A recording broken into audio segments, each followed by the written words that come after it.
ਪੁਕਾਰ ਟੀਵੀ ਦੇ ਦਰਸ਼ਕੋ, ਅੱਜ ਅਸੀਂ ਅਹਿਮ ਮੁੱਦੇ ਤੇ ਗੱਲ ਕਰਨ ਜਾ ਰਹੇ ਹਾਂ, ਜੋ ਕਿ ਮੁੱਦਾ ਦੇਸ਼ ਤੇ ਵਿਦੇਸ਼ ਦੇ ਵਿੱਚ ਗੂੰਜ ਰਿਹਾ ਹੈ ਔਰ ਪਿਛਲੇ ਦਿਨੀ ਸਾਡੀ ਭਾਰਤ ਦੀ ਲੋਕ ਸਭਾ ਤੇ ਰਾਜ ਸਭਾ ਦੇ ਵਿੱਚ ਉਹ ਗੂੰਜਿਆ ਹੈ। ਮੁੱਦਾ ਹੈ ਪੈਗਾਸਸ ਦਾ। ਇਸ ਮੁੱਦੇ ਨੂੰ ਸਮਝਣ ਵਾਸਤੇ ਸਾਡੇ ਨਾਲ ਜੁੜ ਰਹੇ ਨੇ ਸਰਦਾਰ ਤਜਿੰਦਰ ਸਿੰਘ ਜੀ, ਸਿੱਖਿਆ ਸ਼ਾਸਤਰੀ ਅਤੇ ਭੂ ਰਾਜਨੀਤਿਕ ਵਿਸ਼ਲੇਸ਼ਕ। ਉਹ ਸਾਡੇ ਨਾਲ ਜੁੜ ਗਏ ਹਨ। ਸਰਦਾਰ ਤਜਿੰਦਰ ਸਿੰਘ ਜੀ, ਪੁਕਾਰ ਟੀਵੀ ਵੱਲੋਂ, ਪੁਕਾਰ ਟੀਵੀ ਦੀ ਪੂਰੀ ਟੀਮ ਵੱਲੋਂ ਤੁਹਾਨੂੰ ਜੀ ਆਇਆਂ, ਤੁਹਾਡਾ ਨਿੱਘਾ ਸਵਾਗਤ। ਬਹੁਤ ਬਹੁਤ ਸ਼ੁਕਰੀਆ ਸਰ। ਸਾਰੇ ਦਰਸ਼ਕਾਂ ਨੂੰ ਸਤਿ ਸ਼੍ਰੀ ਅਕਾਲ। ਬਹੁਤ ਬਹੁਤ ਸਤਿਕਾਰ ਪਿਆਰ ਦੇ ਨਾਲ, ਔਰ ਤੁਹਾਡਾ ਸ਼ੁਕਰੀਆ ਕਿ ਤੁਸੀਂ ਮੌਕਾ ਦਿੱਤਾ ਹੈ ਮੈਨੂੰ ਅੱਜ ਪੈਗਾਸਸ ਦੇ ਇੱਕ ਬੜੇ ਨਾਜ਼ੁਕ ਮੁੱਦੇ ਦੇ ਉੱਤੇ ਗੱਲ ਕਰਨ। ਸਰ ਤਜਿੰਦਰ ਸਿੰਘ ਜੀ, ਤੁਸੀਂ ਗਾਹੇ ਬਗਾਹੇ ਕਿਸੇ ਨਾ ਕਿਸੇ ਢੰਗ ਦੇ ਨਾਲ ਵੱਡੇ ਜਿਹੜੇ ਮੁੱਦੇ ਨੇ ਉਹਨਾਂ ਵਿਸ਼ਿਆਂ ਨੂੰ ਛੂਹਦੇ ਹੋ, ਲਿਖਦੇ ਹੋ, ਲੋਕਾਂ ਤੱਕ ਉਹਨੂੰ ਪ੍ਰਚਾਰਦੇ ਤੇ ਪ੍ਰਸਾਰਦੇ ਹੋ। ਸਾਨੂੰ ਬਹੁਤ ਸਾਰੇ ਲੋਕਾਂ ਨੂੰ ਪੈਗਾਸਸ ਦਾ ਨਾਮ ਲੈਣਾ ਔਖਾ ਲੱਗਦਾ ਸੀ, ਸਮਝ ਨਹੀਂ ਲੱਗਦੀ ਸੀ ਕਿ ਮਸਲਾ ਕੀ ਹੈ। ਤੇ ਹੁਣ ਤੁਹਾਡੀਆਂ ਲਿਖਤਾਂ ਪੜ੍ਹ ਕੇ ਜਾਂ ਬੁੱਧੀਜੀਵੀਆਂ ਕੋਲੋਂ ਵਾਰ-ਵਾਰ ਇਹ ਬਹਿਸਾਂ ਸੁਣ ਕੇ ਥੋੜਾ ਜਿਹਾ ਨਾਮ ਜਿਹੜਾ ਮੂੰਹ ਤੇ ਚੜ੍ਹਨਾ ਸ਼ੁਰੂ ਹੋ ਗਿਆ ਕਿ ਇਹ ਪੈਗਾਸਸ ਹੈਗਾ। ਤੇ ਅਜੇ ਵੀ ਡਾਊਟ ਹੈ ਵੀ ਸਹੀ ਲੈ ਰਿਹਾ ਕਿ ਗਲਤ ਲੈ ਰਿਹਾ ਨਾ ਇਹਦਾ। ਤੇ ਇੰਨਾ ਪਤਾ ਲੱਗ ਗਿਆ ਕਿ ਇਜ਼ਰਾਈਲ ਦੀ ਕੰਪਨੀ ਹੈ, NSO ਹੈ, ਤੇ ਉਹਦੇ ਦੁਆਰਾ ਤਿਆਰ ਕੀਤਾ ਇੱਕ ਇਹ ਹਥਿਆਰ ਹੈ, ਜਸੂਸੀ ਹਥਿਆਰ ਹੈ ਪੈਗਾਸਸ। ਠੀਕ ਹੈ, ਇਹ ਕੀ ਮਸਲਾ ਹੈਗਾ ਜਿਹੜਾ ਪੂਰੇ ਦੇਸ਼ ਤੇ ਵਿਦੇਸ਼ ਵਿੱਚ ਗੂੰਜਦਾ ਪਿਆ। ਤੇ ਇਹ ਵੀ ਗੱਲ ਹੋਈ ਹੈ ਕਿ ਸਾਡੀ ਜਿਹੜੀ ਹੈ ਲੋਕ ਸਭਾ ਵੀ ਚੱਲ ਨਹੀਂ ਰਹੀ ਸੀ। ਇਹਦੇ ਬਾਰੇ ਅਸੀਂ ਜਾਣਕਾਰੀ ਲੈਣੀ ਚਾਹੁੰਦੇ ਹਾਂ ਕਿ ਆਮ ਸਾਨੂੰ ਪਾਠਕਾਂ ਨੂੰ, ਦਰਸ਼ਕਾਂ ਨੂੰ ਕੋਈ ਬਹੁਤੀ ਜਾਣਕਾਰੀ ਨਹੀਂ ਹੈ। ਸਭ ਤੋਂ ਪਹਿਲਾਂ ਤੇ ਦਰਸ਼ਕਾਂ ਵਾਸਤੇ ਇੱਕ ਗੱਲ ਜਾਣਨੀ ਬੜੀ ਜ਼ਰੂਰੀ ਹੈ ਕਿ ਜਿਹੜਾ ਮੀਡੀਆ ਹੈ ਉਹ ਡੈਮੋਕ੍ਰੇਸੀ ਦਾ ਜਾਂ ਜਮਹੂਰੀਅਤ ਦਾ ਚੌਥਾ ਪਿੱਲਰ, ਚੌਥਾ ਸਤੰਭ ਕਿਹਾ ਜਾਂਦਾ ਹੈ। ਔਰ ਹਿੰਦੀ ਮੀਡੀਆ ਦੇ ਵਿੱਚ ਤੇ ਬਹੁਤ ਘੱਟ ਚੈਨਲ ਹੈ ਜਿਨ੍ਹਾਂ ਨੇ ਪੈਗਾਸਸ ਦੇ ਮੁੱਦੇ ਦੇ ਉੱਤੇ ਆਮ ਲੋਕਾਂ ਨਾਲ ਗੱਲ ਕੀਤੀ ਆ। ਅੰਗਰੇਜ਼ੀ ਮੀਡੀਆ ਦੇ ਜਿਹੜੇ ਪਾਠਕ ਹੈ ਉਹ ਘੱਟ ਹੁੰਦੇ ਆ ਕੰਪੈਰੇਟਿਵਲੀ ਨਾਰਥ ਇੰਡੀਆ ਦੇ ਵਿੱਚ ਤੇ ਉੱਤਰ ਭਾਰਤ ਦੀ ਅਗਰ ਗੱਲ ਕਰੀਏ ਤੇ ਪੰਜਾਬੀ ਭਾਸ਼ਾ ਦੇ ਵਿੱਚ ਨਿਊਜ਼ ਚੈਨਲਸ ਨੇ ਜਾਂ ਅਖਬਾਰਾਂ ਨੇ ਕੋਈ ਬਹੁਤ ਵਿਸਥਾਰ ਨਾਲ ਇਹਦੀ ਜਾਣਕਾਰੀ ਜਿਹੜੀ ਦਿੱਤੀ ਨਹੀਂ। ਦੂਸਰੀ ਗੱਲ ਕਿ ਜਦੋਂ 2016 ਦੇ ਵਿੱਚ ਨੋਟਬੰਦੀ ਹੋਈ, ਉਸ ਤੋਂ ਬਾਅਦ ਵਿੱਚ GST ਦਾ ਮੁੱਦਾ, ਉਸ ਤੋਂ ਬਾਅਦ ਕਰੋਨਾ ਕਰਕੇ ਤਾਲਾਬੰਦੀ, ਔਰ ਇਹਨਾਂ ਸਾਰੇ ਸਮੱਸਿਆਵਾਂ ਨੇ ਆਮ ਲੋਕਾਂ ਦੀ ਜਿਹੜੀ ਸਮਝ ਸੀ ਉਹ ਸਮਝਣ ਤੋਂ ਉਹਨਾਂ ਨੂੰ ਮਤਲਬ ਆਕੀ ਕਰ ਦਿੱਤਾ। ਹੁਣ ਉਹਨਾਂ ਕੋਲ ਵਕਤ ਹੀ ਨਹੀਂ ਹੈ ਕੋਈ ਇਹੋ ਜਿਹੇ ਮੁੱਦਿਆਂ ਦੇ ਉੱਤੇ ਸੋਚ ਸਕਣ ਜਾਂ ਗੱਲ ਕਰ ਸਕਣ, ਕਿਉਂਕਿ ਰੋਟੀ ਦਾ ਹੀ ਮੁੱਦਾ ਇੰਨਾ ਜ਼ਿਆਦਾ ਹੋ ਗਿਆ। ਕਰੋੜਾਂ ਲੋਕ ਜਿਹੜੇ ਬੇਰੁਜ਼ਗਾਰ ਹੋ ਗਏ। ਪੰਜਾਬੀ ਭਾਸ਼ਾ ਦੇ ਵਿੱਚ ਮੀਡੀਆ ਅਗਰ ਲੋਕਾਂ ਤੱਕ ਗੱਲ ਨਹੀਂ ਪਹੁੰਚਾਏਗਾ, ਪ੍ਰਿੰਟ ਜਾਂ ਇਲੈਕਟ੍ਰੋਨਿਕ, ਤੇ ਲੋਕਾਂ ਨੂੰ ਕਿੱਦਾਂ ਪਤਾ ਚੱਲੇਗਾ। ਬਾਕੀ ਤੁਸੀਂ ਇਹ ਗੱਲ ਬਿਲਕੁਲ ਦਰੁਸਤ ਕੀਤੀ ਹੈ ਕਿ ਇਹ ਇੱਕ ਜਸੂਸੀ ਹਥਿਆਰ ਹੈ। ਇਜ਼ਰਾਈਲ ਦੀ ਕੰਪਨੀ ਜਿਹੜੀ NSO ਇਹਨੂੰ ਇੱਕ ਵੈਪਨ ਕਹਿੰਦੀ ਹੈ। ਜੀ ਜੀ ਡਾਕਟਰ ਸਾਹਿਬ, ਇਹ ਜਿਹੜਾ ਹਥਿਆਰ ਹੈ ਇਹਦੀ ਵਰਤੋਂ ਕਿੱਥੇ ਹੋ ਰਹੀ ਆ? ਇਕੱਲੇ ਭਾਰਤ ਵਿੱਚ ਹੀ ਹੋ ਰਹੀ ਹੈ, ਜੇ ਭਾਰਤ ਦੀਆਂ ਪਾਰਲੀਮੈਂਟਾਂ 'ਚ ਰੌਲਾ ਪੈ ਰਿਹਾ, ਜਾਂ ਇਹਦਾ ਅਸਰ ਪੂਰੀ ਦੁਨੀਆ ਦੇ ਵਿੱਚ ਹੈ? ਇਹਦਾ ਅਸਰ ਪੂਰੀ ਦੁਨੀਆ 'ਚ ਹੈ ਸਰ, ਕਿ ਇਸੇ ਕਰਕੇ ਬੜੀ ਸੰਭਾਵਨਾ ਸਰਕਾਰ ਦੀ ਬਾਰ-ਬਾਰ ਇਸ ਗੱਲ ਤੋਂ ਇਨਕਾਰ ਕਰਨ ਦੇ ਬਾਵਜੂਦ ਕਿ ਅਸੀਂ ਕੋਈ ਜਿਹੜੀ ਹੈ ਜਸੂਸੀ ਨਹੀਂ ਕੀਤੀ, ਆਮ ਲੋਕਾਂ ਦੇ ਗਲੇ 'ਚੋਂ ਇਹ ਜਿਹੜਾ ਆਰਗੂਮੈਂਟ ਹੈ ਉਹ ਹੇਠਾਂ ਨਹੀਂ ਉਤਰਿਆ। ਕਿਉਂਕਿ ਦੁਨੀਆ ਦੇ ਪੂਰੀ ਦੁਨੀਆ ਦੇ ਵਿੱਚ ਇਹ ਮੁੱਦਾ ਛਾਇਆ ਹੋਇਆ ਹੈ। ਜਿਹੜੀ ਪੂਰੀ ਦੁਨੀਆ ਦੀਆਂ ਕੁੱਲ 17 ਦੇ ਕਰੀਬ ਜਿਹੜੇ ਮੀਡੀਆ ਨਾਲ ਜੁੜੇ ਸੰਸਥਾਨ ਹੈ, ਉਹ ਮੈਂ ਇੱਕ ਕਰਕੇ ਤੁਹਾਨੂੰ ਨਾਮ ਹੀ ਉਹਨਾਂ ਦੇ ਦੱਸ ਦਿੰਦਾ। ਉਹਨਾਂ ਦੇ ਵਿੱਚ ਵਾਸ਼ਿੰਗਟਨ ਪੋਸਟ ਹੈ, ਅਮਰੀਕਾ ਦੀ ਬੜੀ ਰੈਪਿਊਟਡ ਅਖਬਾਰ ਹੈ, ਦਾ ਗਾਰਡੀਅਨ ਹੈ, ਇਸ ਤੋਂ ਇਲਾਵਾ ਲਾ ਮੌਂਡ ਹੈ। ਭਾਰਤ ਦੇ ਵਿੱਚ ਵਾਇਰ ਔਰ ਹਿੰਦੂ ਨਾਲ ਜੁੜਿਆ ਹੋਇਆ ਜਿਹੜਾ ਮੈਗਜ਼ੀਨ ਹੈ ਫਰੰਟ ਲਾਈਨ, ਉਹ ਵੀ ਇਹਦੇ ਨਾਲ ਜੁੜਿਆ। ਕੁੱਲ 17 ਮੀਡੀਆ ਸੰਸਥਾਨਾਂ ਨੇ ਬਹੁਤ ਜ਼ਿਆਦਾ ਮਿਹਨਤ ਕਰਕੇ ਇਹਦੇ ਉੱਪਰ ਜਿਹੜੀ ਇਨਵੈਸਟੀਗੇਸ਼ਨ ਕੀਤੀ ਹੈ, ਔਰ ਕੁੱਲ 50,000 ਨਾਵਾਂ ਦੀ ਲਿਸਟ ਆਈ ਹੈ। ਔਰ ਇਹਨਾਂ 50,000 ਨਾਵਾਂ ਦੇ ਵਿੱਚੋਂ 300 ਨਾਮ ਭਾਰਤ ਦੇ ਹੈ, ਔਰ ਇਹ ਕੁੱਲ ਦੁਨੀਆ ਦੇ 10 ਦੇਸ਼ਾਂ ਦੇ ਵਿੱਚ ਇਹ ਜਿਹੜਾ ਜਸੂਸੀ ਹੋਣ ਦਾ ਜਿਹੜਾ ਉਹ ਸੰਭਾਵਨਾ ਜਤਾਈ ਜਾ ਰਹੀ ਹੈ, ਜਿਹਦੇ ਵਿੱਚ ਮੋਰਾਕੋ ਹੈ, ਬਹਿਰੀਨ ਹੈ, UAE ਹੈ, ਅਜ਼ਰਬਾਈਜਾਨ ਹੈ, ਹੰਗਰੀ ਹੈ, ਜਿਹਦੇ ਵਿੱਚ ਜਮਹੂਰੀਅਤ ਦਾ ਕੋਈ ਨਾਮੋ ਨਿਸ਼ਾਨ ਨਹੀਂ ਹੈ। ਅਸੀਂ ਉਹਨਾਂ ਦੇਸ਼ਾਂ ਦੀ ਲਿਸਟ ਵਿੱਚ ਕਿਉਂ ਸ਼ਾਮਿਲ ਹੋ ਰਹੇ ਹਾਂ ਜਿੱਥੇ ਕਿ ਜਿਨ੍ਹਾਂ ਦੀ ਐਗਜ਼ਾਮਪਲ ਦੇਣੀ ਜਿਹੜੀ ਅਸੀਂ ਮੁਨਾਸਿਬ ਨਹੀਂ ਸਮਝਦੇ ਸੀਗੇ। ਧਾਰਮਿਕ ਆਜ਼ਾਦੀ ਦੇ ਮੁੱਦੇ 'ਚ ਅਸੀਂ ਅਫਗਾਨਿਸਤਾਨ ਨਾਲ ਖੜੇ ਹਾਂ, ਜਿੱਥੇ ਅਫਗਾਨਿਸਤਾਨ ਇੱਕ ਬਹੁਤ ਹੀ ਫੰਡਾਮੈਂਟਲਿਸਟ ਐਕਸਟਰੀਮਿਸਟ ਕੰਟਰੀ ਮੰਨਿਆ ਜਾਂਦਾ ਹੈ। ਸੋ ਭਾਰਤ ਦਾ ਉਸ ਕਤਾਰ ਦੇ ਵਿੱਚ ਸ਼ਾਮਿਲ ਹੋਣਾ, ਉਹਨਾਂ ਦੇਸ਼ਾਂ ਦੀ ਕਿਤਾਬ 'ਚ ਸ਼ਾਮਿਲ ਹੋਣਾ ਜਿਹੜੇ ਕਿ ਜਮਹੂਰੀਅਤ ਦਾ ਘਾਣ ਕਰਦੇ ਪਏ, ਜਾਂ ਜਿੱਥੇ ਜਮਹੂਰੀਅਤ ਹੈ ਹੀ ਨਹੀਂ, ਉਹ ਇੱਕ ਚੰਗੀ ਗੱਲ ਨਹੀਂ ਹੈ। ਮੈਨੂੰ ਲੱਗਦਾ ਹੈ ਕਿ ਇਸ ਕਰਕੇ ਪੂਰੀ ਦੁਨੀਆ ਦਾ ਮੁੱਦਾ ਹੈ। ਫਰਾਂਸ ਦਾ ਜਿਹੜੇ ਸਾਡੇ ਉੱਥੋਂ ਦੇ ਫਾਰਮਰ ਪ੍ਰਾਈਮ ਮਿਨਿਸਟਰ ਸੀਗੇ ਮੈਕਰੋਨ, ਉਹਨਾਂ ਦਾ ਫੋਨ ਵੀ ਹੈਕ ਹੋਇਆ, ਉਹਨਾਂ ਦੇ ਫੋਨ ਦੇ ਵਿੱਚ ਪੈਗਾਸਸ ਪਾਇਆ ਗਿਆ। ਔਰ ਉਸੇ ਟਾਈਮ ਤੇ ਜਿਹੜੇ ਇਜ਼ਰਾਈਲ ਦੇ ਡਿਫੈਂਸ ਮਿਨਿਸਟਰ ਸੀਗੇ ਉਹ ਫਟਾਫਟ ਦੌੜੇ ਆਏ ਫਰਾਂਸ ਦੇ ਵਿੱਚ ਕਿ ਅਸੀਂ ਇਹਦੇ ਤੇ ਇਨਵੈਸਟੀਗੇਸ਼ਨ ਕਰ ਰਹੇ ਹਾਂ। ਔਰ ਉਹਨਾਂ ਨੇ ਬਕਾਇਦਾ ਐਨਐਸਓ ਕੰਪਨੀ ਦੇ ਉੱਪਰ ਛਾਪੇ ਮਾਰੇ। ਔਰ ਫਿਲਹਾਲ ਐਨਐਸਓ ਕੰਪਨੀ ਨੇ ਕਿਹਾ ਕਿ ਅਸੀਂ ਆਪਣੇ ਸਾਰੇ ਜਿਹੜੇ ਕਲਾਇੰਟ ਹੈ ਉਹਨਾਂ ਦੇ ਉੱਤੇ ਰੋਕ ਲਾ ਰਹੇ ਹਾਂ ਕਿ ਅਸੀਂ ਉਹਨਾਂ ਨੂੰ ਕੋਈ ਸਰਵਿਸਿਜ਼ ਨਹੀਂ ਦੇਵਾਂਗੇ। ਔਰ ਤੁਸੀਂ ਦੇਖੋ ਕਿ ਐਨਐਸਓ ਕੰਪਨੀਆਂ ਕਹਿੰਦੀ ਹੈ ਕਿ ਅਸੀਂ ਸਿਰਫ ਵੈਟਡ ਗਵਰਨਮੈਂਟਸ ਨੂੰ ਇਹ ਸੌਫਟਵੇਅਰ ਵੇਚਦੇ ਹਾਂ, ਸਿਰਫ ਜਿਹੜੀਆਂ ਚੁਣਿੰਦਾ ਕੁਝ ਸਰਕਾਰਾਂ ਆ ਸਰਕਾਰ ਨੂੰ ਹੀ ਵੇਚਦੇ ਹਾਂ, ਪ੍ਰਾਈਵੇਟ ਸੰਸਥਾ ਨੂੰ ਇਹ ਹਥਿਆਰ ਜਸੂਸੀ ਹਥਿਆਰ ਨਹੀਂ ਮੁਹੱਈਆ ਕਰਵਾਇਆ ਜਾਂਦਾ। ਔਰ ਇਹ ਹਥਿਆਰ ਬਣਾਉਣ ਪਿੱਛੇ ਮਕਸਦ ਇਹ ਸੀਗਾ ਕਿ ਇਹ ਲੜਾਈ ਜਿਹੜੀ ਹੈ ਉਹ ਜਿਹੜੀ ਦਹਿਸ਼ਤਗਰਦੀ ਹੈ ਜਾਂ ਕੁਛ ਨਸ਼ਾ ਵੇਚਣ ਵਾਲੀ ਐਲੀਮੈਂਟਸ ਹੈ, ਐਂਟੀ ਸੋਸ਼ਲ ਐਲੀਮੈਂਟਸ ਹੈ ਜਿਹੜੇ ਕਿ ਸਰਕਾਰਾਂ ਦੇ ਔਰ ਆਮ ਲੋਕਾਂ ਦੇ ਵਿਰੁੱਧ ਵਿੱਚ ਕੰਮ ਕਰਦੇ ਆ ਨਕਸਲਾਈਟ ਏਰੀਆ ਦੇ, ਉਹਦੀ ਸਰਵੇਲੈਂਸ ਵਾਸਤੇ ਜਿਹੜਾ ਆ ਉਹ ਬਣਾਇਆ ਗਿਆ ਸੀਗਾ। ਬਟ ਉਹਦੇ ਵਿੱਚ ਸੋਸ਼ਲ ਐਕਟਿਵਿਸਟ ਜਿਹੜੇ ਆ, ਮਨੁੱਖੀ ਅਧਿਕਾਰਾਂ ਲਈ ਕੰਮ ਕਰਨ ਵਾਲੇ ਜਿਹੜੇ ਲੋਕ ਹੈ, ਪੱਤਰਕਾਰ ਹੈ, ਮੀਡੀਆ ਨਾਲ ਜੁੜੇ ਜਿਹੜੇ ਲੋਕ ਹੈ, ਇਸ ਤੋਂ ਵੱਧ ਖਤਰਨਾਕ ਗੱਲ ਕੀ ਹੋ ਸਕਦੀ ਹੈ ਕਿ ਮੀਡੀਆ ਦਾ ਸਰੋਕਾਰ ਆਮ ਲੋਕਾਂ ਦੇ ਹਿੱਤ ਦੀ ਗੱਲ ਹੁੰਦਾ ਹੈ।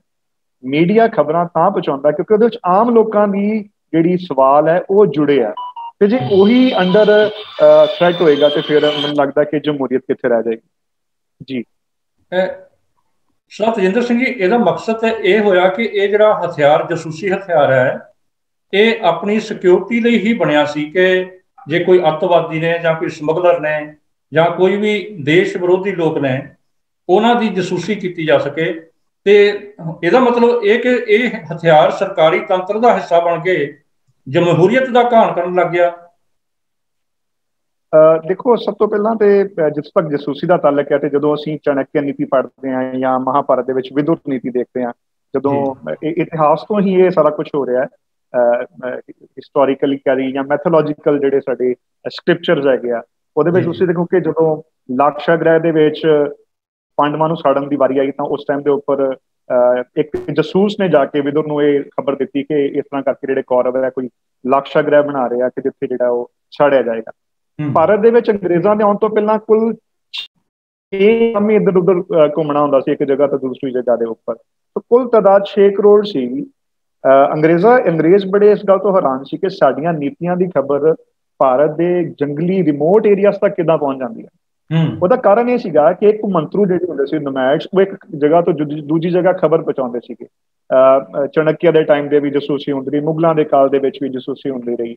ਔਰ ਉਸ ਤੋਂ ਬਾਅਦ ਤੁਸੀਂ ਦੇਖੋ ਕਿ ਫਸਟ ਵਰਲਡ ਵਾਰ ਦੇ ਟਾਈਮ ਦੇ ਉੱਪਰ ਮਾਤਾ ਹਾਰੀ ਦਾ ਬੜਾ ਨਾਮ ਆਉਂਦਾ ਹੈ ਕਿ ਉਹਨੇ ਜਸੂਸੀ ਕੀਤੀ ਸੀਗੀ, ਵਾਰ ਨੂੰ ਬੜਾ ਇਫੈਕਟ ਕੀਤਾ। 1885 ਦੇ ਵਿੱਚ ਜਦੋਂ ਇੰਡੀਅਨ ਨੈਸ਼ਨਲ ਕਾਂਗਰਸ ਦੀ ਸਥਾਪਨਾ ਹੋਈ ਤੇ ਉਸ ਟਾਈਮ ਦੇ ਉੱਪਰ ਟੈਲੀਗ੍ਰਾਫ ਐਕਟ ਬਣਾਇਆ ਗਿਆ ਸੀਗਾ, ਜਿਹਦਾ ਸੈਕਸ਼ਨ 5 ਇਹ ਕਹਿੰਦਾ ਆ ਕਿ ਗਵਰਨਮੈਂਟ ਜਿਹੜੀ ਆ ਉਹ ਪਬਲਿਕ ਸੇਫਟੀ ਵਾਸਤੇ, ਸੋ ਇਸ ਗੱਲ ਵੱਲ ਦਰਸ਼ਕ ਜ਼ਰੂਰ ਧਿਆਨ ਦੇਣ ਕਿ ਗਵਰਨਮੈਂਟ ਅਗਰ ਕੋਈ ਕਾਲ ਇੰਟਰਸੈਪਟ ਕਰ ਸਕਦੀ ਹੈ ਜਾਂ ਕੋਈ ਖਬਰ, ਤਾਂ ਉਹਦਾ ਮਕਸਦ ਆਮ ਲੋਕਾਂ ਦੀ ਸੁਰੱਖਿਆ ਹੈ, ਪਬਲਿਕ ਸੇਫਟੀ ਹੈ, ਨਾ ਕਿ ਤੁਸੀਂ ਪੋਲੀਟੀਕਲ ਅਪੋਨੈਂਟਸ ਜਿਹੜੇ ਆ, ਰਾਜਨੀਤਿਕ ਵਿਰੋਧੀ ਆ ਜਾਂ ਮਨੁੱਖੀ ਅਧਿਕਾਰਾਂ ਲਈ ਕੰਮ ਕਰਨ ਵਾਲੇ ਲੋਕ ਜਾਂ ਪੱਤਰਕਾਰ ਹੈ ਉਹਨਾਂ ਨੂੰ ਟਾਰਗੇਟ ਕਰਨਾ ਸ਼ੁਰੂ ਕਰ ਦਿਓ। ਕਿਉਂਕਿ ਟੈਲੀਗ੍ਰਾਫ ਐਕਟ ਦੇ ਵਿੱਚ ਬਕਾਇਦਾ ਦਰਜ ਹੈ ਕਿ ਜਰਨਲਿਸਟ ਨੂੰ ਨਹੀਂ ਛੁਇਆ ਜਾਏਗਾ। ਔਰ ਇਹੀ ਜਿਹੜਾ ਇਨਫੋਰਮੇਸ਼ਨ ਟੈਕਨੋਲੋਜੀ ਐਕਟ 2000 ਦੇ ਵਿੱਚ ਬਣਿਆ, ਉਹਦੇ ਵਿੱਚ ਵੀ ਇਹ ਗੱਲ ਕਹੀ ਕਿ ਜਿਹੜਾ ਪੱਤਰਕਾਰ ਹੈ ਉਹ ਬਿਲਕੁਲ ਵੀ ਇਹਦੇ ਵਿੱਚ ਟੱਚ ਨਹੀਂ ਕੀਤਾ ਜਾਏਗਾ। ਔਰ 1996 ਵਿੱਚ ਸੁਪਰੀਮ ਕੋਰਟ ਦੀ ਇੱਕ ਜਜਮੈਂਟ ਹੈ ਜਿਹਦੇ ਵਿੱਚ ਉਹਨਾਂ ਨੇ ਕਿਹਾ ਸੀਗਾ ਕਿ ਅਗਰ ਕੋਈ ਇਨਫੋਰਮੇਸ਼ਨ ਜਿਹੜੀ ਹੈ ਕਿਸੇ ਤੁਸੀਂ ਕਾਲ ਕੋਈ ਇੰਟਰਸੈਪਟ ਕਰਨੀ ਹੈ, ਕੋਈ ਫੋਨ ਟੇਪ ਕਰਨਾ, ਤੇ ਉਹਦੇ ਵਿੱਚ ਸੈਕਟਰੀ ਗਵਰਨਮੈਂਟ ਆਫ ਇੰਡੀਆ ਜਿਹੜਾ ਹੈ ਉਹਦੇ ਕੋਲ ਹੀ ਪਾਵਰ ਹੋ ਸਕਦੀ, ਕਿਸੇ ਹੋਰ ਕੋਲ ਪਾਵਰ ਨਹੀਂ ਹੋ ਸਕਦੀ। ਔਰ ਬਹੁਤ ਖਾਸ ਹੰਗਾਮੀ ਹਾਲਾਤਾਂ ਵਿੱਚ, ਐਮਰਜੈਂਸੀ ਦੇ ਵਿੱਚ ਜੁਆਇੰਟ ਸੈਕਟਰੀ ਪੱਧਰ ਦੇ ਅਫਸਰ ਨੂੰ ਇਹ ਅਧਿਕਾਰ ਦਿੱਤੇ ਜਾ ਸਕਦੇ ਆ, ਪਰ ਉਹ ਜਾਣਕਾਰੀ 6 ਮਹੀਨਿਆਂ ਦੇ ਅੰਦਰ ਅੰਦਰ ਜਿਹੜੀ ਆ ਉਹ ਡਿਸਟਰੋਏ ਕਰਨੀ ਪਏਗੀ, ਖਤਮ ਕਰਨੀ ਪਏਗੀ ਉਹਨੂੰ। ਔਰ ਇਹ ਵੀ ਧਿਆਨ ਰੱਖਣਾ ਪਏਗਾ ਕਿ ਅਗਰ ਉਹ ਜਾਣਕਾਰੀ ਜਿਹੜੀ ਤੁਸੀਂ ਇਕੱਠੀ ਕੀਤੀ ਹੈ ਜਾਂ ਕੋਈ ਫੋਨ ਟੇਪ ਕੀਤਾ ਹੈ ਉਹ ਵਾਕਈ ਠੀਕ ਸੀਗਾ, ਉਹ ਜ਼ਰੂਰੀ ਸੀ ਕਰਨਾ। ਅਗਰ ਉਹ ਜ਼ਰੂਰੀ ਨਹੀਂ ਆ ਤੇ ਉਹਦੇ ਵਿਰੁੱਧ ਜਿਹੜੀ ਆ ਉਹ ਕਾਰਵਾਈ ਕੀਤੀ ਜਾ ਸਕਦੀ ਹੈ। ਜੀ ਸਰਦਾਰ ਤੇਜਿੰਦਰ ਸਿੰਘ ਜੀ, ਤੁਸੀਂ ਪੱਤਰਕਾਰਾਂ ਤੇ ਪੱਤਰਕਾਰੀ ਦਾ ਜ਼ਿਕਰ ਕੀਤਾ ਹੈ ਤੇ ਇਹ ਵੀ ਸੂਚਨਾ ਕਿ ਅਮਰੀਕੀ ਅਖਬਾਰ ਜਿਹੜਾ ਹੈਗਾ ਦਾ ਵਾਸ਼ਿੰਗਟਨ ਪੋਸਟ ਹੈਗਾ, ਉਹਦੇ ਜਿਹੜੇ ਕਾਲਮ ਨਵੀਸ ਸੀਗੇ ਸਾਊਦੀ ਅਰਬ ਦੇ ਪੱਤਰਕਾਰ ਜਮਾਲ ਖਸ਼ੋਗੀ, ਤੇ ਉਹ ਤੁਰਕੀ ਦੇ ਵਿੱਚ ਜਿਹੜਾ ਉੱਥੇ ਅਰਬ ਦਾ ਦੂਤਾਵਾਸ ਹੈ ਉਹਨਾਂ ਦੇ ਵਿੱਚ ਉੱਥੇ ਉਹਨਾਂ ਦੀ ਮਰਡਰ ਕਰ ਦਿੱਤਾ ਗਿਆ ਸੀ। ਤੇ ਉਹਨਾਂ ਵਾਸਤੇ ਵੀ ਕਹਿੰਦੇ ਪੈਗਾਸਸ ਜਸੂਸੀ ਹਥਿਆਰ ਹੀ ਵਰਤਿਆ ਗਿਆ, ਸਾਫਟਵੇਅਰ ਵਰਤਿਆ ਗਿਆ।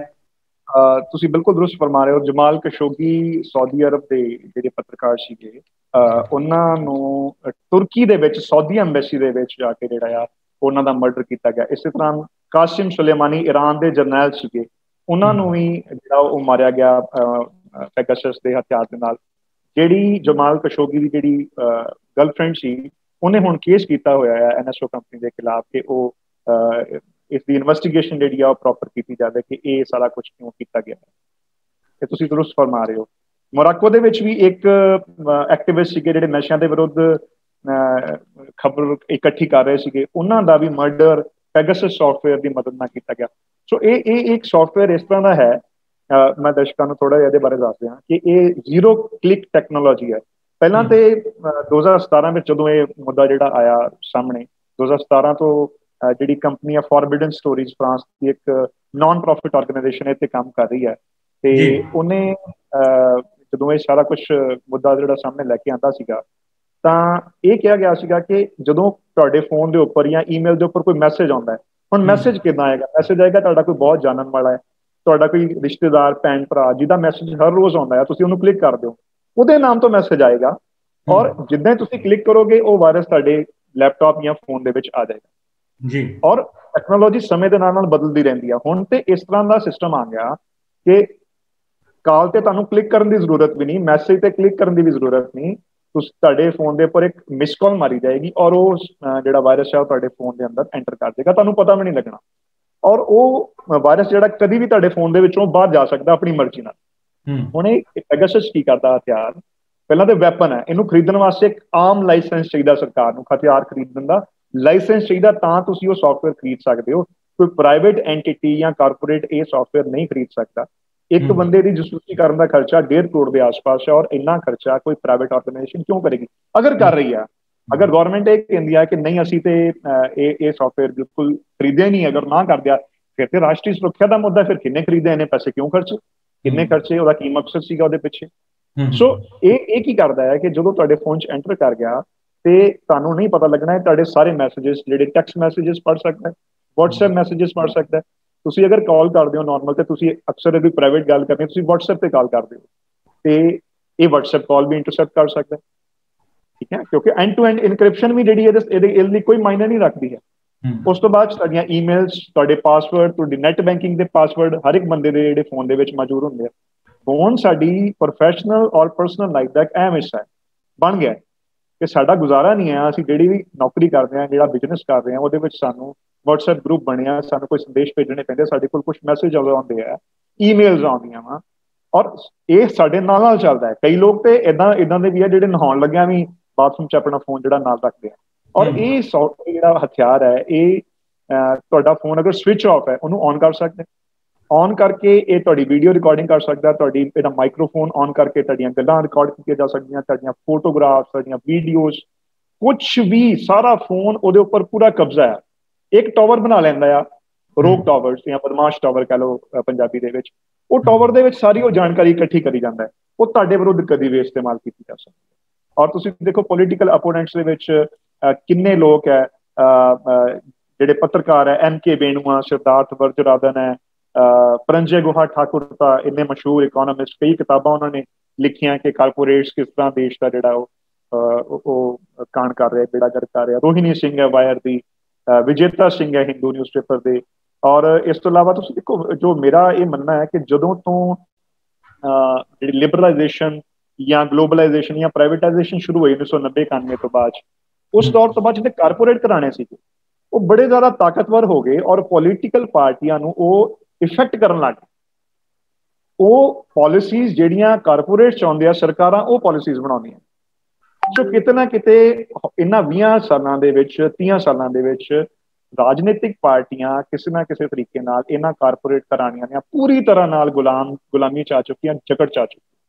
ਹੁਣ ਉਹਨਾਂ ਨੇ ਆਪਣੇ ਉੱਲੂ ਸਾਧਣੇ, ਉਹਨਾਂ ਨੂੰ ਮਕਸਦ ਹੈ ਪ੍ਰੋਫਿਟ, ਪੈਸਾ ਕਮਾਉਣਾ।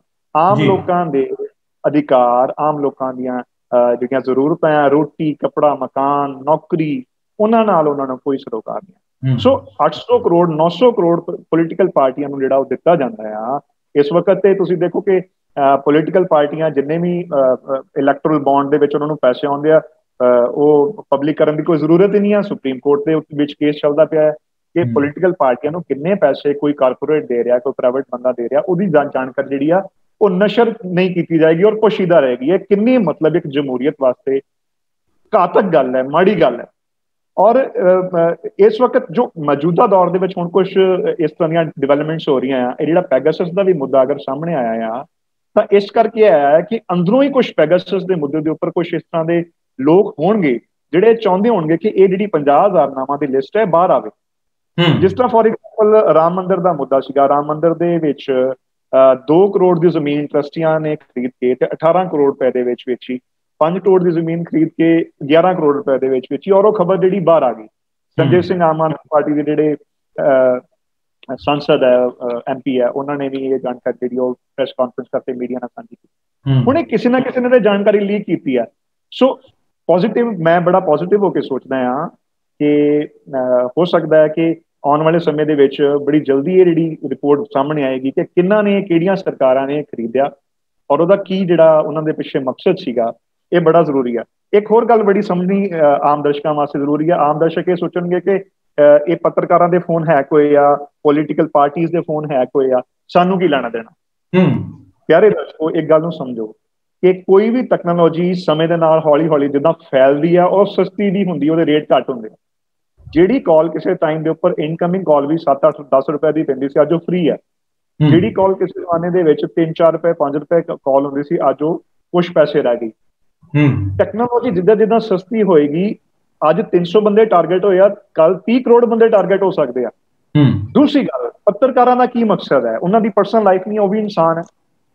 ਉਹਨਾਂ ਦਾ ਕੀ ਮਕਸਦ ਹੈ? ਖਬਰਾਂ ਨਸ਼ਰ ਕਰਨ ਦਾ, ਤੁਹਾਡੇ ਤੱਕ ਜਾਣਕਾਰੀ ਪਹੁੰਚਾਉਣ ਦਾ, ਇਨਵੈਸਟੀਗੇਟਿਵ ਜਰਨਲਿਜ਼ਮ ਕਰਨ ਦਾ। ਮਕਸਦ ਤੇ ਆਮ ਲੋਕਾਂ ਦੀ ਹਿੱਤ ਆ, ਆਮ ਲੋਕਾਂ ਦੀ ਭਲਾਈ ਹੈ। ਔਰ ਜਿਹੜੇ ਵੋਟ ਲੈ ਕੇ ਪੋਲੀਟੀਸ਼ੀਅਨਸ ਸੱਤਾ ਦੇ ਵਿੱਚ ਬੈਠੇ ਆ, ਉਹਨਾਂ ਦੀ ਅਕਾਊਂਟੇਬਿਲਿਟੀ ਤੈਅ ਕਰਨਾ ਆ ਕਿ ਤੁਹਾਨੂੰ ਅਸੀਂ ਵੋਟ ਦਿੱਤਾ, ਆਪਣਾ ਯਕੀਨ ਦਿੱਤਾ, ਵਿਸ਼ਵਾਸ ਦਿੱਤਾ, ਤੁਸੀਂ ਸਾਡੇ ਵਾਸਤੇ ਕੀ ਕਰ ਰਹੇ ਹੋ, ਕੀ ਪਾਲਿਸੀਜ਼ ਬਣਾ ਰਹੇ ਹੋ।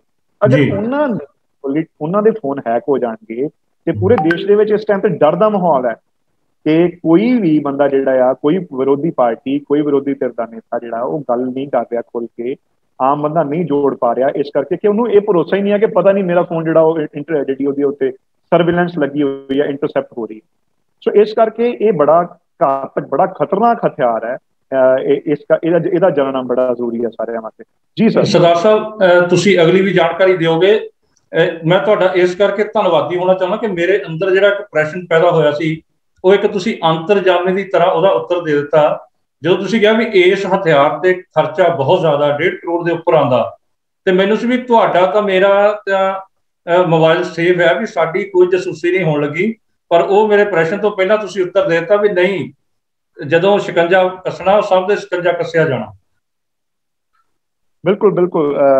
ਔਰ ਇਹਦੀ ਥੋੜੀ ਜਿਹੀ ਹਿਸਟਰੀ ਸਮਝਣੀ ਬੜੀ ਜ਼ਰੂਰੀ ਹੈ। ਅੱਜ ਅਮਰੀਕਾ ਜਿਹੜਾ ਉਹ ਜਮਹੂਰੀਅਤ ਦਾ ਠੇਕੇਦਾਰ ਆਪਣੇ ਆਪ ਨੂੰ ਸਮਝਦਾ ਆ। ਜਦੋਂ ਮੈਂ ਆਰਟੀਕਲ ਲਿਖਿਆ ਸੀਗਾ ਉਹਦੇ ਵਿੱਚ ਬੜਾ ਕਲੀਅਰਲੀ ਜਿਹੜਾ ਰਿਚਰਡ ਨਿਕਸਨ ਦੀ ਉਦਾਹਰਨ ਦਿੱਤੀ ਸੀਗੀ ਕਿ ਨਿਕਸਨ ਸਾਹਿਬ ਜਿਹੜੇ ਸੀਗੇ, ਉਹਨਾਂ ਨੇ ਓਵਲ ਆਪਣਾ ਜਿਹੜਾ ਪਰਸਨਲ ਆਫਿਸ ਸੀਗਾ, ਔਰ ਜਿਹੜੇ ਡੈਮੋਕ੍ਰੇਟ ਸੀਗੇ ਉਹਨਾਂ ਦੇ ਦਫ਼ਤਰ ਦੇ ਵਿੱਚ ਅੰਦਰ ਵੜ ਕੇ ਤਾਲੇ ਤੋੜ ਕੇ, ਜੰਦਰੇ ਤੋੜ ਕੇ ਜਿਹੜੇ ਉਹਦੇ ਵਿੱਚ ਸਨੋਕਿੰਗ ਕਿਟਸ ਲਗਾਈਆਂ ਗਈਆਂ, ਰਿਕਾਰਡਿੰਗ।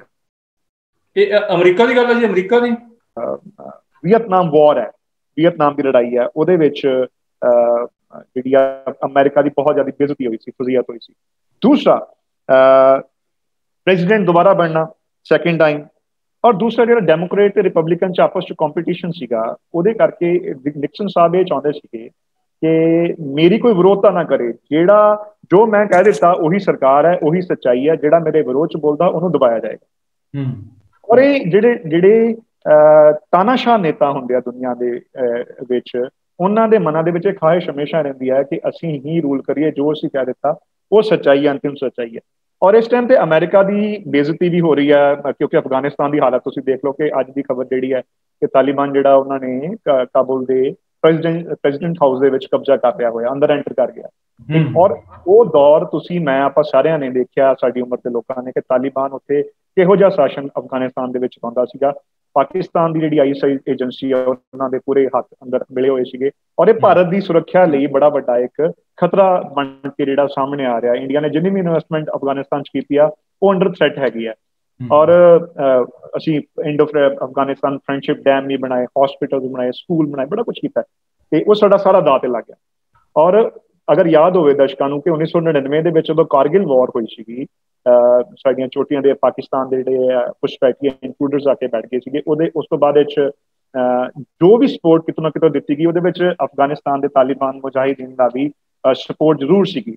ਔਰ ਜਦੋਂ ਸਾਡਾ IC-814 ਇੱਕ ਹਵਾਈ ਜਹਾਜ਼ ਹਾਈਜੈਕ ਹੋ ਗਿਆ ਸੀਗਾ ਕਾਠਮੰਡੂ ਤੋਂ ਔਰ ਕੰਧਾਰ ਲੈ ਕੇ ਜਾਇਆ ਗਿਆ, ਸਾਨੂੰ ਪਾਕਿਸਤਾਨ ਦੇ 3 ਬੜੇ ਖਤਰਨਾਕ ਕਿਸਮ ਦੇ ਅੱਤਵਾਦੀ ਛੱਡਣੇ ਪਏ, ਉਹਦੇ ਵਿੱਚ ਵੀ ਤਾਲਿਬਾਨ ਨੇ ਉਹਨਾਂ ਦੀ ਪੂਰੀ ਸਪੋਰਟ ਕੀਤੀ। ਔਰ ਅੱਜ ਅਸੀਂ ਇੱਕ ਐਸੇ ਮੁਕਾਮ ਤੇ ਖੜੇ ਹਾਂ ਕਿ ਸਾਡੇ ਅਰਬਾਂ ਖਰਬਾਂ ਦੇ ਜਿਹੜੇ ਇਨਵੈਸਟਮੈਂਟ ਅਫਗਾਨਿਸਤਾਨ 'ਚ ਕੀਤੀ ਆ ਉਹ ਮਿੱਟੀ ਹੋ ਗਈ, ਉਹਦੀ ਕੋਈ ਜਿਹੜੀ ਆ ਉਹ ਫਾਇਦਾ ਨਹੀਂ ਹੈ। ਸੋ ਅਮਰੀਕਾ ਵੀ ਕਿਤੇ ਨਾ ਕਿਤੇ ਚਾਹੁੰਦਾ ਕਿ ਇਹੋ ਜਿਹੀ ਜਿਹੜੀ ਖਬਰ ਹੈ ਉਹ ਬਾਹਰ ਆਵੇਗਾ ਤਾਂ ਕਿ ਦੁਨੀਆ ਨੂੰ ਆਰੇ ਲਾਇਆ ਜਾ ਸਕੇ। ਔਰ ਦਸੰਬਰ ਦੇ ਵਿੱਚ ਇਸੇ ਸਾਲ 2022 ਦੇ ਵਿੱਚ ਜੋ ਬਾਈਡਨ ਸਾਹਿਬ ਜਿਹੜੇ ਆ ਉਹ ਇੱਕ ਡੈਮੋਕ੍ਰੇਸੀ ਸਮਿਟ ਕਰ ਰਹੇ ਆ ਕਿ ਹਿਊਮਨ ਰਾਈਟਸ ਦੀ ਵਾਇਲੇਸ਼ਨ ਜਿਹੜੀ ਹੋ ਰਹੀ ਹੈ ਦੁਨੀਆ ਦੇ ਵਿੱਚ ਜਾਂ ਜਿਹੜੀਆਂ ਅਥਾਰਟੇਰੀਅਨ ਗਵਰਨਮੈਂਟਸ ਹੈਗੀਆਂ ਉਹਨਾਂ ਦੇ ਬਾਰੇ ਗੱਲ ਕੀਤੀ ਜਾਵੇ। ਹਾਲਾਂਕਿ ਜੋ ਬਾਈਡਨ ਸਾਹਿਬ ਕੋਈ ਬਹੁਤ ਵਧੀਆ ਨੇਤਾ ਨਹੀਂ ਕਹੇ ਜਾ ਸਕਦੇ। ਅਗਰ ਦਰਸ਼ਕਾਂ ਨੂੰ ਯਾਦ ਹੋਵੇ ਤੇ ਜਦੋਂ ਪਿਛਲੀ ਇਲੈਕਸ਼ਨ ਹੋਈਆਂ, ਜਦੋਂ ਡੋਨਾਲਡ ਟਰੰਪ ਜਿੱਤੇ ਸੀਗੇ, ਤਾਂ ਉਦੋਂ ਇਹਨਾਂ ਨੇ ਇੱਕ ਬ੍ਰਿਟਿਸ਼ ਨੇਤਾ ਦੀ ਸਪੀਚ ਨੂੰ ਬਿਲਕੁਲ ਐਜ਼ ਇਟ ਇਜ਼ ਜਿਹੜਾ ਉਹ ਲੋਕਾਂ ਸਾਹਮਣੇ ਬੋਲ ਦਿੱਤਾ ਸੀਗਾ। ਸੋ ਇਹਨਾਂ ਦੇ ਉੱਪਰ ਪਲੈਜਰਿਜ਼ਮ ਦਾ ਦੋਸ਼ ਲੱਗਾ, ਨਕਲ ਮਾਰਨ ਦਾ, ਤੇ ਇਹਨਾਂ ਨੂੰ ਉਸ ਦੌੜ ਤੋਂ ਪਿੱਛੇ ਹਟਣਾ ਪਿਆ ਸੀਗਾ। ਪਰ ਅੱਜ ਜੇ ਅਮਰੀਕਾ ਡੈਮੋਕ੍ਰੇਸੀ ਦੀ ਗੱਲ ਕਰਦਾ ਹੈ ਜਾਂ ਡੈਮੋਕ੍ਰੇਸੀ ਦੀ ਸਪੋਰਟ ਕਰਦਾ ਹੈ, ਚੰਗੀ ਗੱਲ ਹੈ, ਕਰਨ ਦੀ ਬੜੀ ਜ਼ਰੂਰਤ ਹੈ ਇਸ ਟਾਈਮ ਦੇ ਉੱਪਰ ਕਿ ਜਮਹੂਰੀਅਤ ਦੇ ਉੱਪਰ ਗੱਲ ਕੀਤੀ ਜਾਵੇ, ਲੋਕਤੰਤਰ ਦੇ ਉੱਪਰ ਗੱਲ ਕੀਤੀ ਜਾਵੇ, ਕਿਉਂਕਿ ਅਕਸਰ ਸਾਡਾ ਜਿਹੜਾ ਭਾਰਤ ਦਾ ਸੰਵਿਧਾਨ ਹੈ, ਕਨਸਟੀਟਿਊਸ਼ਨ ਹੈ, ਉਹ ਲੋਕਾਂ ਦੀ ਸਰਕਾਰ ਦੀ ਗੱਲ ਕਰਦਾ। ਅਸਲ ਤਾਕਤ ਆਮ ਲੋਕਾਂ ਦੀ ਹੈ, ਤੁਹਾਡੀ, ਮੇਰੀ, ਸਾਡੇ ਸਾਰਿਆਂ ਦੀ ਹੈ। ਅਸੀਂ ਆਪਣਾ ਵੋਟ ਦੇ ਕੇ ਵਿਸ਼ਵਾਸ ਪੋਲੀਟੀਕਲ ਪਾਰਟੀਆਂ ਨੂੰ, ਨੇਤਾਵਾਂ ਨੂੰ ਦਿੰਦੇ ਹਾਂ ਕਿ ਤੁਸੀਂ ਜਾ ਕੇ ਬੈਠੋ ਪਾਰਲੀਮੈਂਟ 'ਚ, ਰਾਜ ਸਭਾ 'ਚ, ਲੋਕ ਸਭਾ 'ਚ, ਵਿਧਾਨ ਸਭਾ 'ਚ, ਔਰ ਸਾਡੇ ਭਲੇ ਦੀਆਂ ਪਾਲਿਸੀਜ਼ ਬਣਾਓ। ਪਰ ਕੰਮ ਉਲਟਾ ਹੋ ਰਿਹਾ ਇਸ ਟਾਈਮ ਤੇ। ਉਹ ਇਸ ਤਰ੍ਹਾਂ ਦਾ ਸਿਸਟਮ ਬਣ ਗਿਆ ਕਿ ਆਮ ਲੋਕਾਂ ਦੀ ਭਲਾਈ ਦੀ ਗੱਲ ਨਹੀਂ ਹੋ ਰਹੀ। ਕਿਸਾਨ ਸਾਡੇ ਜਿਹੜੇ ਆ ਉਹ 8-9 ਮਹੀਨੇ ਤੋਂ ਜਾ ਕੇ ਦਿੱਲੀ ਬੈਠੇ ਹੋਏ ਆ ਔਰ ਉਹਨਾਂ ਦੀ ਸੁਣਵਾਈ ਕੋਈ ਨਹੀਂ ਹੋ ਰਹੀ। ਸੋ ਇਸ ਕਰਕੇ ਇਹ ਮੁੱਦਿਆਂ ਨੂੰ ਜਾਣਨਾ ਜਿਹੜਾ ਆ ਇੱਕ ਆਮ ਪੰਜਾਬੀ ਦੇ ਦਰਸ਼ਕ ਵਾਸਤੇ, ਸੁਣਨ ਵਾਲੇ ਵਾਸਤੇ, ਦੇਖਣ ਵਾਲੇ ਵਾਸਤੇ ਬਹੁਤ ਜ਼ਰੂਰੀ ਹੈ। ਜੀ ਸਰ। ਸਰਦਾਰ ਸਾਹਿਬ, ਤੁਸੀਂ ਜਦੋਂ ਅਮਰੀਕਾ ਦੇ ਸਾਰੇ ਉਸ ਘਟਨਾਕ੍ਰਮ ਦੀ ਗੱਲ ਕੀਤੀ ਹੈ ਕਿ ਉਹ ਵੀ ਪੈਗਾਸਸ ਦੇ ਕਹਿ ਸਕਦੇ ਮਾਰਗ ਤੇ ਚੱਲਣ ਵਾਲਾ ਹੀ ਉਹ ਘਟਨਾਕ੍ਰਮ ਸੀ, ਤੇ ਤੁਸੀਂ ਕੁਝ ਪੁਰਾਤਨ ਇਤਿਹਾਸ ਦੇ ਵਿੱਚੋਂ ਵੀ ਉਦਾਹਰਨਾਂ ਦਿੱਤੀਆਂ ਕਿ ਉਦੋਂ ਵੀ ਇਹ ਸਾਰਾ ਕੁਝ ਵਾਪਰਦਾ ਰਿਹਾ। ਤੇ ਇਹ ਸਾਡੇ ਭਾਰਤ ਦੇ ਵਿੱਚ ਵੀ ਜਦੋਂ ਭੀਮਾ ਕੋਰੇਗਾਂਵ ਕਾਂਡ ਵਾਪਰਿਆ, ਉਹਦੇ ਵਿੱਚ ਵੀ ਅਜਿਹੀ ਜਿਹੜੀ ਸਥਿਤੀ ਸਾਹਮਣੇ ਆਉਂਦੀ ਪਈ ਸੀ, ਉਹਦੇ ਬਾਰੇ ਥੋੜਾ ਜਿਹਾ ਦੱਸੋ। ਦੇਖੋ, ਜਿਹੜੇ ਭੀਮਾ ਕੋਰੇਗਾਂਵ ਪਾਰਟ ਦੇ ਵਿੱਚ ਜਿੰਨੇ ਵੀ ਅਕਿਊਜ਼ਡ ਹੈ ਉਹਦੇ ਵਿੱਚ ਰੋਨਾ ਵਿਲਸਨ ਦਾ ਨਾਮ ਇੱਕ ਹੁੰਦਾ ਹੈ, ਔਰ ਇਹ ਉਹਨਾਂ ਦੇ ਲੈਪਟਾਪ ਦੇ ਵਿੱਚ ਕੁਝ ਫਰਜ਼ੀ ਈਮੇਲਸ ਜਿਹੜੇ ਆ ਉਹ ਪਲਾਂਟ ਕੀਤੇ ਗਏ। ਹੁਣ ਦੇਖੋ, ਇੱਕ ਤੇ ਸੌਫਟਵੇਅਰ ਹੈ ਕਿ ਤੁਹਾਡੀ ਕਾਲ ਰਿਕਾਰਡ ਕਰ ਰਿਹਾ, ਤੁਹਾਡੀ ਈਮੇਲ ਰਿਕਾਰਡ ਕਰ ਰਿਹਾ। ਇਸ ਤੋਂ ਜ਼ਿਆਦਾ ਖਤਰਨਾਕ ਗੱਲ ਇਹ ਹੈ ਕਿ ਪੈਗਾਸਸ ਹਥਿਆਰ ਇਸ ਤਰ੍ਹਾਂ ਦਾ ਹੈ ਕਿ ਤੁਹਾਡੀ ਬਿਨਾਂ ਜਾਣਕਾਰੀ ਦੇ, ਬਿਨਾਂ ਕਿਸੇ ਨੌਲੇਜ ਦੇ ਤੁਹਾਡੇ ਫੋਨ ਦੇ ਵਿੱਚ ਕੁਝ ਵੀ ਪਾ ਸਕਦਾ। ਕੋਈ ਫੋਟੋ, ਕੋਈ ਵੀਡੀਓ ਐਂਟੀ ਸੋਸ਼ਲ ਜਿਹੜੀ ਕਿ ਦੇਸ਼ ਦੀ ਏਕਤਾ, ਅਖੰਡਤਾ ਵਾਸਤੇ, ਯੂਨਿਟੀ ਐਂਡ ਇੰਟੀਗ੍ਰਿਟੀ ਵਾਸਤੇ ਖਤਰਾ ਪੈਦਾ ਕਰਦੀ ਹੋਵੇ, ਉਹ ਪਾ ਸਕਦਾ ਹੈ ਔਰ ਪੁਲਿਸ ਤੁਹਾਨੂੰ ਜਾ ਕੇ ਅਰੈਸਟ ਕਰ ਲਏਗੀ। ਤੁਹਾਡੇ ਕੋਲ ਕੋਈ ਜਵਾਬ ਨਹੀਂ ਹੋਏਗਾ। ਅਮਰੀਕਾ ਦੇ ਮੈਸਾਚੂਸੇਟਸ ਦੇ ਵਿੱਚ ਇੱਕ ਆਰਸਨਲ ਲੈਬ ਹੈ। ਉਸ ਲੈਬ ਦੇ ਵਿੱਚ ਜਿਹੜਾ ਰੋਨਾ ਵਿਲਸਨ ਦਾ ਲੈਪਟਾਪ ਦੀ ਜਦੋਂ ਜਾਂਚ ਕੀਤੀ ਗਈ ਤਾਂ ਉਹਦੇ ਵਿੱਚ ਰਿਪੋਰਟ ਸਾਹਮਣੇ ਆਈ ਕਿ ਉਹਨਾਂ ਦੇ ਲੈਪਟਾਪ ਦੇ ਵਿੱਚ ਫਰਜ਼ੀ ਜਿਹੜੇ ਆ ਈਮੇਲ ਪਲਾਂਟ ਕੀਤੇ ਗਏ ਔਰ 3 ਸਾਲ ਤੋਂ ਉਹ ਅੰਦਰ ਹੈ, ਜੇਲ੍ਹ ਦੇ ਵਿੱਚ।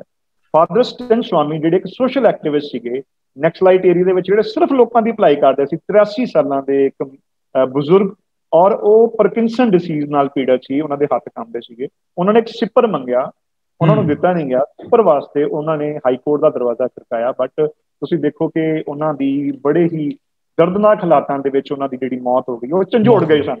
ਸੋ ਜਿੰਨੇ ਵੀ ਉਹ ਅਕਿਊਜ਼ਡ ਹੈ, ਜਿਹੜਾ ਵੀ ਸਰਕਾਰ ਦੇ ਖਿਲਾਫ ਬੋਲਦਾ, ਦੇਖੋ ਇਸ ਵਕਤ ਹਾਲਾਤ ਇਦਾਂ ਦੇ ਹੈ ਕਿ ਆਮ ਲੋਕੀ ਇੰਨੇ ਡਰੇ ਹੋਏ ਆ। ਜਿਹੜੇ ਵੀ ਪੱਤਰਕਾਰ ਬੋਲਦੇ ਆ, ਜਿਹੜੇ ਇੱਕ ਜਰਨਲਿਸਟ ਜਦੋਂ ਕੋਈ ਕੰਮ ਕਰਦਾ ਹੈ ਤੇ ਉਹ ਇਨਵੈਸਟੀਗੇਟਿਵ ਕੰਮ ਕਰਦਾ ਹੈ ਤਾਂ ਉਹਦੇ ਕੁਝ ਸੋਰਸਿਸ ਹੁੰਦੇ ਆ ਅੰਦਰ ਖਾਤੇ, ਜਿਨ੍ਹਾਂ ਦੀ ਜਾਣਕਾਰੀ ਸਾਹਮਣੇ ਨਹੀਂ ਆਉਣੀ ਚਾਹੀਦੀ, ਨਹੀਂ ਤਾਂ ਖਬਰ ਕਿੱਥੋਂ ਕੱਢ ਕੇ ਲਿਆਉਣਗੇ। ਔਰ ਅਗਰ ਉਹਨਾਂ ਦੀ ਜਾਣਕਾਰੀ ਜਿਹੜੀ ਆ ਉਹ ਸਰਕਾਰ ਤੱਕ ਪਹੁੰਚ ਜਾਂਦੀ ਹੈ ਤੇ ਉਹ ਜਿਹੜਾ ਇਨਫੋਰਮਰ ਹੈ ਉਹ ਵੀ ਖਤਰੇ ਦੇ ਵਿੱਚ। ਪੱਤਰਕਾਰ ਕੰਮ ਕਿਸ ਤਰ੍ਹਾਂ ਕਰੇਗਾ? ਤੁਸੀਂ ਦੇਖੋ ਭਾਰਤ ਦੇ ਵਿੱਚ 166 ਪੱਤਰਕਾਰਾਂ ਦੇ ਉੱਪਰ ਹਮਲੇ ਕੀਤੇ ਗਏ। ਗੌਰੀ ਲੰਕੇਸ਼ ਦਾ ਮਾਮਲਾ ਸਾਡੇ ਸਾਹਮਣੇ, ਉਹਨਾਂ ਦਾ ਮਰਡਰ ਹੋ ਗਿਆ। ਇਸ ਤੋਂ ਇਲਾਵਾ ਗੋਬਿੰਦ ਪਾਨਸਾਰੇ, ਕਾਲਬੁਰਗੀ।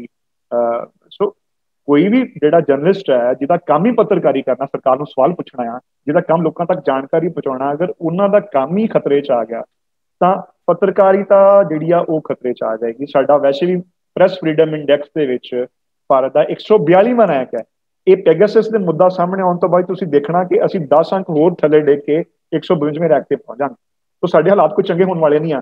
ਸਾਨੂੰ ਸਾਡੇ ਮੁਲਕ ਦੇ ਵਿੱਚ ਐਗਜ਼ਾਮਪਲ ਹੋਣੀ ਚਾਹੀਦੀ ਹੈ ਸਕੈਂਡੀਨੇਵੀਅਨ ਕੰਟਰੀਜ਼ ਦੀ, ਨਾਰਵੇ, ਫਿਨਲੈਂਡ, ਸਵੀਡਨ ਦੀ, ਜਿੱਥੇ ਪ੍ਰੈਸ ਪੂਰੀ ਤਰ੍ਹਾਂ ਆਜ਼ਾਦ ਹੈ।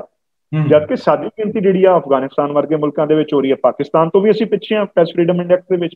ਤੇ ਇਸ ਕਰਕੇ ਇਹ ਕੋਈ ਗੱਲ ਬਹੁਤ ਹੀ ਅੱਛੀ ਨਹੀਂ ਹੈ। ਜਿਹੜੇ ਸੋਸ਼ਲ ਐਕਟਿਵਿਸਟ ਭੀਮਾ ਕੋਰੇਗਾਂਵ ਪਾਰਕ ਵਾਲੇ ਸੀ, ਯਕੀਨਨ ਉਹਨਾਂ ਦਾ ਮਾਮਲਾ ਅੰਡਰ ਸਬ ਜੁਡੀਸ ਹੈ। ਹਾਲਾਂਕਿ ਉਹ ਵਿਚਾਰੇ ਜੇਲ੍ਹ ਦੇ ਅੰਦਰ ਡੱਕੇ ਆ। ਉਮੀਦ ਹੈ ਕਿ ਮਾਮਲਾ ਅਦਾਲਤ ਦੇ ਵਿੱਚ ਹੈ ਤੇ ਅਦਾਲਤ ਜਿਹੜੀ ਆ ਲੋਕਾਂ ਨਾਲ ਇਨਸਾਫ ਜ਼ਰੂਰ ਕਰੇਗੀ। ਸ਼ਾਹ ਸਾਹਿਬ, ਤੁਸੀਂ ਫੈਜ਼ਲ ਸਵਾਮੀ ਉਹਨਾਂ ਦੀ ਗੱਲ ਕੀਤੀ ਤਾਂ ਮੈਨੂੰ ਉਹ ਵੀ ਨਾਂ ਇੱਕ ਯਾਦ ਆਉਂਦਾ ਪਿਆ। ਇੱਕ ਐਕਟਿਵਿਸਟ ਸੀ ਰੋਨਾ ਵਿਲਸਨ, ਉਹਨਾਂ ਦੇ ਲੈਪਟਾਪ ਦੇ ਵਿੱਚ ਵੀ ਝੂਠੀਆਂ ਈਮੇਲਸ ਪਾ ਦਿੱਤੀਆਂ ਸੀ, ਪਲਾਂਟ ਕਰ ਦਿੱਤੀਆਂ ਸੀ ਈਮੇਲਸ। ਉਹੀ ਮੈਂ ਤੁਹਾਨੂੰ ਗੱਲ ਦੱਸੀ ਹੈ ਪਹਿਲਾਂ ਕਿ ਅਮਰੀਕਾ ਦੀ ਜਿਹੜੀ ਆਰਜਨਲ ਲੈਬ ਹੈ, ਜਿਹੜੀ ਮੈਸਾਚੂਸਟ ਦੇ ਵਿੱਚ ਹੈ, ਉੱਥੇ ਇਸ ਲੈਪਟਾਪ ਦੀ ਜਾਂਚ ਕੀਤੀ ਗਈ ਸੀ ਔਰ ਉਹਦੇ ਵਿੱਚ ਇਹ ਪਾਇਆ ਗਿਆ ਕਿ ਰੋਨਾ ਵਿਲਸਨ ਦੇ ਲੈਪਟਾਪ 'ਚ ਫਰਜ਼ੀ ਈਮੇਲਸ ਪਾਈਆਂ ਗਈਆਂ। ਉਹੀ ਤਾਂ ਦਰਸ਼ਕਾਂ ਨੂੰ ਸਮਝਣਾ ਚਾਹੀਦਾ ਹੈ ਕਿ ਤੁਹਾਨੂੰ ਨਹੀਂ ਪਤਾ, ਤੁਸੀਂ ਬੈਠ ਕੇ ਖਾਣਾ ਖਾ ਰਹੇ ਹੋ, ਰੋਟੀ ਬਣਾ ਰਹੇ ਹੋ ਤੇ ਤੁਹਾਡੇ ਫੋਨ ਦੇ ਵਿੱਚ ਕੋਈ ਈਮੇਲ ਆ ਰਹੀ ਆ, ਤੁਹਾਨੂੰ ਪਤਾ ਹੀ ਨਹੀਂ ਲੱਗਣਾ ਪਲਾਂਟ ਕੀਤੀ ਗਈ, ਔਰ ਪੁਲਿਸ ਆ ਕੇ ਤੁਹਾਨੂੰ ਅਰੈਸਟ ਕਰ ਲਏਗੀ। ਸੋ ਪੂਰੀ ਤਰ੍ਹਾਂ ਨਾਲ ਇੱਕ ਸਰਵੇਲੈਂਸ ਸਟੇਟ ਬਣ ਗਿਆ, ਸਾਡਾ ਮੁਲਕ ਬਣ ਚੁੱਕਾ ਵਾ ਕਿ ਕਿਸੇ ਤਰੀਕੇ ਦੀ ਵੀ ਜਿਹੜੀ ਆ ਉਹ ਜਸੂਸੀ ਜਿਹੜੀ ਕਿਸੇ ਵੀ ਬੰਦੇ ਦੀ ਕੀਤੀ ਜਾ ਸਕਦੀ ਆ। ਇਹ ਮੁੱਦਾ 2009 ਦੇ ਵਿੱਚ ਵੀ ਆਇਆ ਸੀਗਾ, ਜਦੋਂ ਅੱਜ ਜਿਹੜੇ ਸਾਡੇ ਹੋਮ ਮਿਨਿਸਟਰ ਆ, ਉੱਥੇ ਵੀ ਹੋਮ ਮਿਨਿਸਟਰ ਸੀ ਗੁਜਰਾਤ ਦੇ ਵਿੱਚ, ਤੇ ਪ੍ਰਧਾਨ ਮੰਤਰੀ ਜਿਹੜੇ ਆ ਉਸ ਵਕਤ ਉਹ CM ਸੀ, ਤੇ ਉਹਨਾਂ ਦੇ ਉੱਪਰ ਵੀ ਇਸ ਤਰ੍ਹਾਂ ਦੇ ਐਲੀਗੇਸ਼ਨਸ ਲੱਗੇ ਸੀ ਕਥਿਤ ਤੌਰ ਤੇ ਕਿ ਉਹ ਕਿਸੇ ਦੀ ਜਸੂਸੀ ਕਰ ਰਿਹਾ, ਬਟ ਉਹ ਮਾਮਲਾ ਫਿਰ ਸਾਹਮਣੇ ਨਹੀਂ ਆਇਆ। ਸੋ ਇਹ ਤੇ ਇੱਕ ਬੜੀ ਖਤਰਨਾਕ ਜੀ ਗੱਲ ਹੈ ਕਿ ਤੁਹਾਡਾ ਮੇਰਾ ਕਿਸੇ ਦਾ ਵੀ ਜਿਹੜਾ ਨਾਮ ਉਹ ਜਿਹੜਾ ਆ ਸਕਦਾ ਹੈਗਾ। ਪੰਜਾਬ ਦੇ 2 ਲਾਇਰਸ, ਇੱਕ ਤੇ ਤਰਨਤਾਰਨ ਦੇ ਹੈ, ਮੈਂ ਨਾਮ ਦੱਸ ਦਿੰਦਾ, ਇੱਕ ਜਸਪਾਲ ਸਿੰਘ ਮੰਝਪੁਰਾ ਲੁਧਿਆਣੇ ਤੋਂ, ਉਹਨਾਂ ਦੇ ਵੀ ਨਾਮ ਸੰਭਾਵਿਤ ਸੂਚੀ ਦੇ ਵਿੱਚ ਪਾਏ ਗਿਆ ਕਿ ਸ਼ਾਇਦ ਉਹਨਾਂ ਦਾ ਵੀ ਜਿਹੜਾ ਫੋਨ ਹੈ ਉਹ ਇੰਟਰਸੈਪਟ ਕੀਤਾ ਗਿਆ। ਸੋ ਜਿਹੜੇ ਹਿਊਮਨ ਰਾਈਟਸ ਵਾਸਤੇ ਕੰਮ ਕਰਦੇ ਆ, ਪੁਲਿਸ ਐਟਰੋਸਿਟੀਜ਼ ਵਾਸਤੇ ਅਗੇਂਸਟ ਕੰਮ ਕਰਦੇ ਆ, ਉਹਨਾਂ ਦੇ ਨਾਮ ਜਿਹੜੇ ਆ ਉਹ ਇਹਦੇ ਵਿੱਚ ਪਾਏ ਗਿਆ। ਸੋ ਇਹ ਇੱਕ ਜਮਹੂਰੀਅਤ ਵਾਸਤੇ ਕੋਈ ਚੰਗੀ ਗੱਲ ਹੈ ਨਹੀਂ। ਯੂਪੀਏ ਸਰਕਾਰ ਵੇਲੇ ਵੀ ਇਹ ਮਾਮਲਾ ਆਇਆ ਸੀ ਟੈਲੀਫੋਨ ਟੇਪਿੰਗ ਦਾ ਤੇ ਈਮੇਲ ਜਿਹੜੀ ਆ ਇੰਟਰਪੈਂਸ਼ਨ ਹੋਣ ਦੀ, ਉਹਦੇ ਵੀ ਮਸਲਾ ਇਹ ਕਾਫੀ ਉੱਭਰਿਆ ਸੀ ਜੀ।